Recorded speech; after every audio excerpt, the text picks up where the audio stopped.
the slopes of Mount Latmos, midnight. The silver moon casts a glow over a valley where a lone shepherd, Endymion, lies asleep in a bed of wildflowers.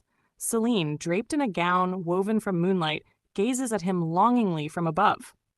Endymion, my love, forever trapped in slumber, yet more radiant than any god.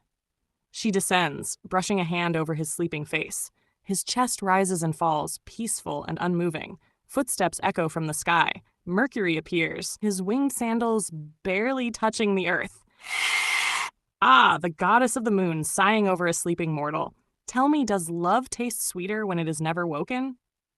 It is not my choice, Mercury. It was the will of Zeus. A gift, he called it. Eternal youth in endless slumber. A cruel gift, and yet Apollo grows jealous. Thunder rumbles in the distance. Selene's eyes darken, and she looks away toward the heaven. Dawn. Inside a grand temple, golden light floods through marble columns. Apollo stands before a great brazier, his golden laurels gleaming. Mercury approaches. You meddle where you should not, Mercury. Me? Meddle? Never. But the heavens whisper, and I listen. The god of the sun envies a shepherd lost in sleep. Selene was once mine, but she drapes herself in silver shadows, weeping over a mortal who cannot even speak her name. He clenches his fist, fire crackling between his fingers. Mercury. Ah, the god of light, blinded by his own jealousy. Perhaps you should ask Juno what happens when gods meddle in mortal affairs?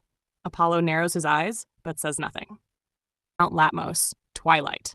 Apollo descends, his radiance dimmed to a golden glow. He kneels beside Endymion's sleeping form, placing a laurel wreath on his forehead. You have stolen the heart of the moon, mortal, but even the moon must bow to the sun. A flicker of fire dances over Endymion's chest. His breath catches, and for a moment his eyes flutter open, golden like Apollo's own. Selene, watching from above, gasps and rushes down. No! Apollo, do not!